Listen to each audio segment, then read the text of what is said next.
My earliest memory isn't a memory at all, not in the way most people describe. It's a feeling, a heavy, pervasive sense of expectation, like the air itself was thick with unspoken demands. I was born into a name, not just a family.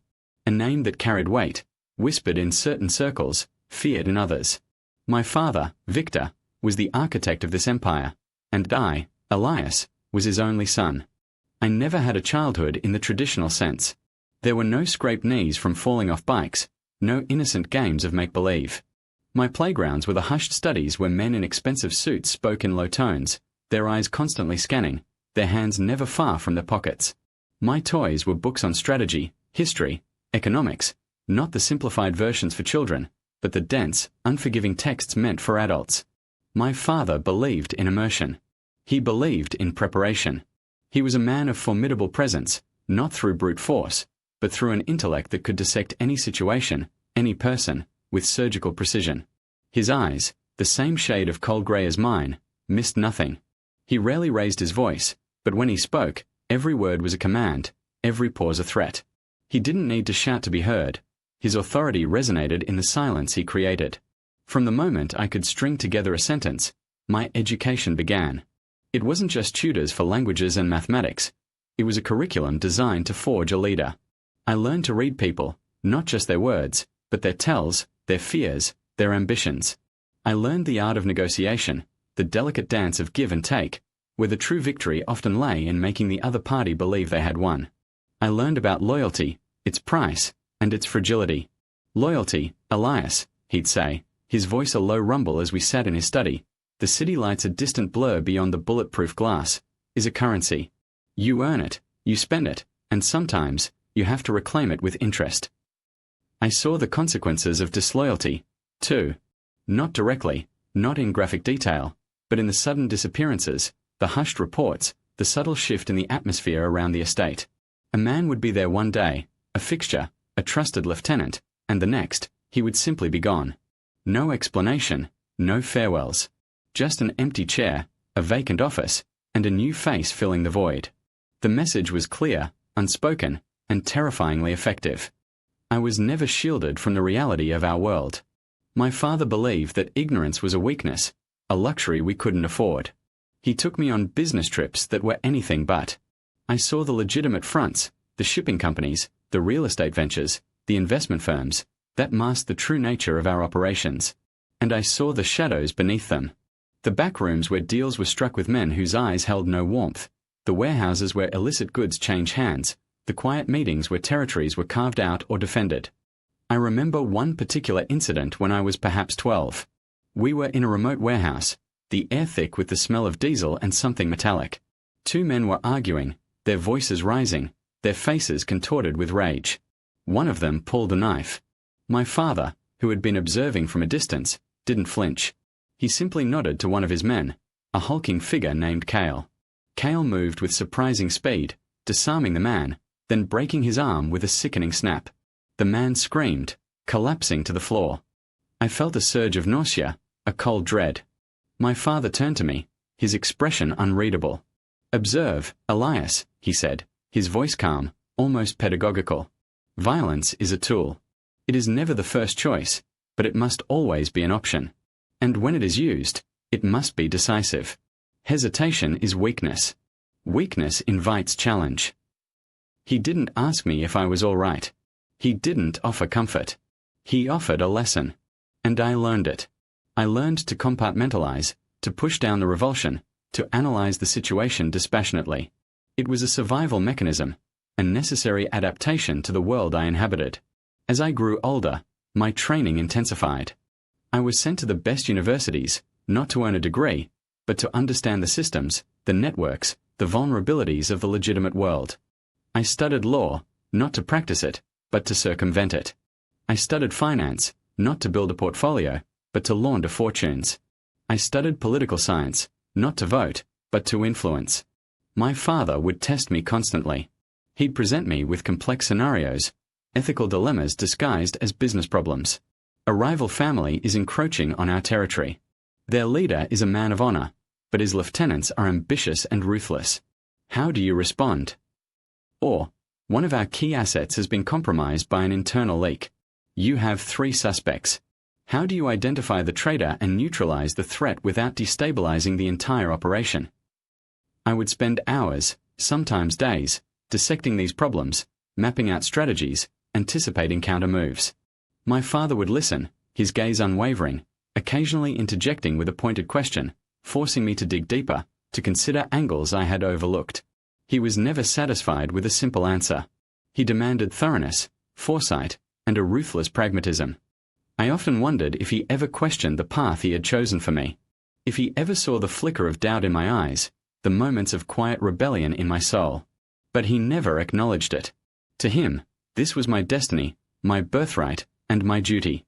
He had built this empire, and I was to be its steward, its protector, its future. There were times I tried to argue, to push back. "Father," I once ventured, "couldn't we transition more of our operations to legitimate businesses? Build something that doesn't rely on these methods?" He looked at me, a faint, almost imperceptible smile playing on his lips. "Elias, do you truly believe the legitimate world is so different? The only difference is the veneer. The same greed, the same ambition, the same ruthlessness drives men in boardrooms as it does in back alleys. We simply operate without the pretense. And besides," he leaned forward, his voice dropping to a conspiratorial whisper, "the true power lies not in what you own, but in what you control. And control, my son, is often best maintained from the shadows." His logic was unassailable, his conviction absolute. He had built an empire that was both feared and respected, an intricate web of influence that stretched across continents. He had protected his family, provided for his people, and maintained a brutal order in a chaotic world. He saw himself as a necessary evil, a force of stability in a world that would otherwise devour itself. The day he told me I would be his heir was not a surprise. It was an inevitability. He was in his late 60s then, his health beginning to wane, though his mind remained as sharp as ever. We were in his study, the same room where so many of my lessons had taken place. He sat behind his massive mahogany desk, a single malt whiskey in his hand, the city lights twinkling outside. "Elias," he began, his voice softer than usual, "I've watched you. I've tested you. You have the intellect, the resolve, and the necessary ruthlessness. You are ready." I felt a cold knot tighten in my stomach. Ready for what? To inherit a legacy of blood and power? To become the man I had been groomed to be, even if it meant sacrificing the man I might have been? "The transition will not be easy," he continued, oblivious to my internal turmoil. "There will be those who question your authority, those who believe they are more deserving. You must be firm. You must be decisive. You must show no weakness." He laid out the plan, the intricate steps for my ascension. The gradual transfer of responsibilities, the introduction to key figures, the subtle shifts in power dynamics. He had orchestrated every detail, even his own eventual departure. He was a master strategist, even in his own mortality. The transition began slowly, imperceptibly at first. I was given more autonomy, more responsibility. I sat in on meetings, not as an observer, but as a participant, my voice carrying the weight of my father's authority. I made decisions, some small, some significant, feeling the immense pressure of their consequences. Then, the inevitable happened. My father suffered a stroke. It wasn't immediately fatal, but it left him weakened, his formidable mind clouded, his body frail. The empire, sensing a vacuum, began to stir. The first challenge came from within. Marco, a longtime capo, a man who had served my father for decades, saw an opportunity. He was charismatic, ambitious, and had a loyal following. He began to subtly undermine my authority, questioning my decisions, sowing seeds of doubt among the other lieutenants. I knew I had to act, and quickly. My father's lessons echoed in my mind. Hesitation is weakness. I arranged a meeting with Marco, alone, in a neutral location. I went without Kale, without any visible protection, a calculated risk. He arrived, flanked by 2 of his men, his smile a little too wide, his eyes a little too confident. We sat across from each other, a small table between us. "Elias," he began, his voice dripping with false deference, "it's a difficult time. Your father, a great man. But the empire needs a strong hand.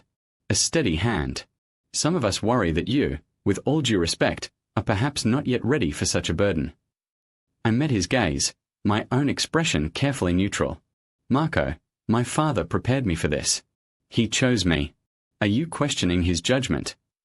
His smile faltered. No, of course not. But times change. The world is different now. Perhaps a collective leadership, a council of equals, would be more prudent. It was a direct challenge. He wasn't just questioning me. He was attempting to dismantle the very structure my father had built. Marco, I said, my voice low, steady. My father built this empire on a single principle, absolute authority. There is one head, one voice. That voice is now mine. He leaned back, his eyes narrowing. And if some of us disagree, then those who disagree will find themselves outside the empire, I replied, my voice hardening. And outside, Marco, there is no protection. There is only chaos. And you, of all people, know what happens to those who stand alone. He stared at me, searching for a flicker of doubt, a sign of weakness. He found none. My father's training had been thorough. I had learned to project an unshakable resolve, even when my stomach churned with apprehension. He held my gaze for a long moment, then slowly, almost imperceptibly, he nodded. Understood, Elias. It was a victory, but a fragile one. I knew Marco would not forget, nor would he forgive. But for now, the challenge was contained. I had asserted my authority, not through violence, but through the credible threat of it, backed by the legacy of my father's power. The next few months were a blur of relentless work. I immersed myself in every aspect of the empire, learning its intricacies, its vulnerabilities, its hidden strengths. I streamlined operations, cut out inefficiencies, and ruthlessly purged those who were either incompetent or disloyal. I made decisions that weighed heavily on my conscience, but I made them. I had to. The empire was a living, breathing entity, and it demanded constant feeding, constant vigilance. My father passed away 6 months after his stroke. His funeral was a grand affair, attended by men and women from every corner of our world, legitimate and otherwise. They came to pay their respects, but also to assess the new leader. I stood by his coffin, my face a mask of grief and resolve, feeling the weight of their scrutiny, the burden of his legacy.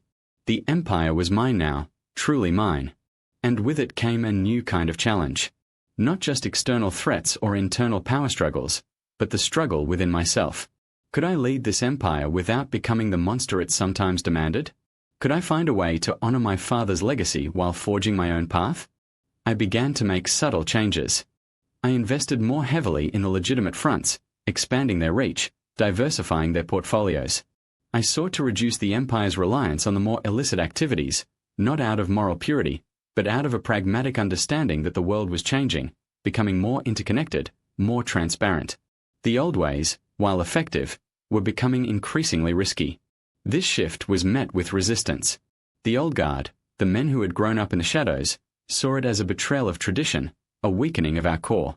Elias, one of them, an old enforcer named Bruno, confronted me, his face a roadmap of scars and suspicion. Your father built this on strength, on fear. You're trying to make us respectable. That's not who we are. Bruno, I replied, my voice calm. My father built this to last. And to last, we must adapt. Respectability, as you call it, is another form of power. It allows us to operate in plain sight, to influence without overt force. It gives us a shield. He grumbled, but he understood the logic. My father had always valued pragmatism above all else. I wasn't dismantling the empire. I was evolving it. I was still the head, still the ultimate authority, but I was steering the ship in a slightly different direction. The true test came 2 years into my reign. A rival consortium, a new player on the global stage, began to aggressively move into our territories, not with brute force, but with sophisticated cyber attacks, financial manipulation, and targeted assassinations of our key personnel. They were modern, ruthless, and utterly without scruples. This wasn't a street fight. It was a war fought in the digital realm, in financial markets, and in the shadows of international politics. My father's methods, while still relevant, were not enough. I needed to innovate. I assembled a new team, a mix of old loyalists and young, brilliant minds I had recruited from the legitimate world, hackers, financial analysts, intelligence operatives. I gave them unprecedented autonomy, empowering them to fight fire with fire, to anticipate and counter the enemy's moves. The war was brutal, fought in silence, with devastating consequences. We lost assets, we lost people. I had to make decisions that were morally repugnant, authorizing retaliatory strikes, sanctioning actions that would have made my younger self recoil in horror. But I did it. I had to protect my people, my empire. One night, after a particularly devastating blow from the rival consortium, I sat alone in my father's study, the same room where he had taught me, where he had named me his heir. The city lights outside seemed to mock me, their brilliance a stark contrast to the darkness within. I felt the immense weight of my choices, the blood on my hands, the compromises I had made. I picked up a framed photograph of my father, his stern, unyielding gaze meeting mine. Was this worth it, Father? I whispered to the empty room. All of it. The cost. I didn't expect an answer, but in that moment, a clarity descended upon me. My father had built this empire out of a specific set of circumstances, a specific worldview. He had believed it was the only way to survive, to thrive, to protect what was his.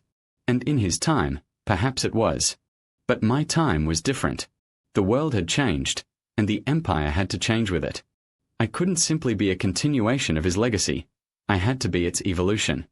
I couldn't escape the empire, not without destroying everything he had built, everything I had inherited, and abandoning the thousands of people who depended on it. But I could reshape it. The war with the consortium raged for another 6 months.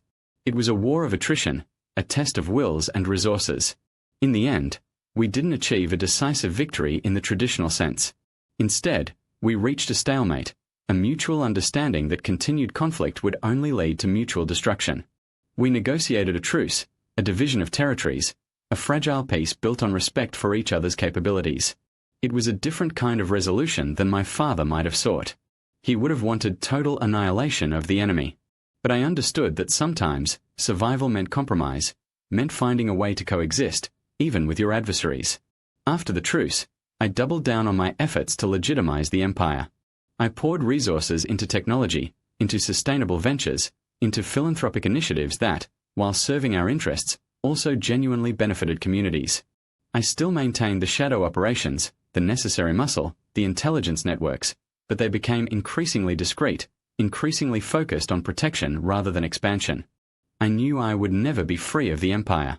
It was in my blood, in my name, in every decision I made. But I had found a way to live within it, to lead it, without losing myself entirely.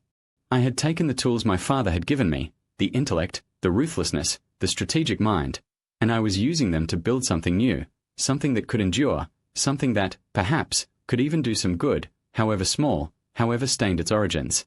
The arguments were closed. The internal conflict, the external pressures, the legacy of my father, I had confronted them all. I was no longer just my father's heir. I was Elias, the architect of a new era for the empire. It was a heavy crown, but it was mine, and I wore it with a quiet, weary determination. The path was set, the choices made. And for the first time, I felt a sense of purpose that was truly my own.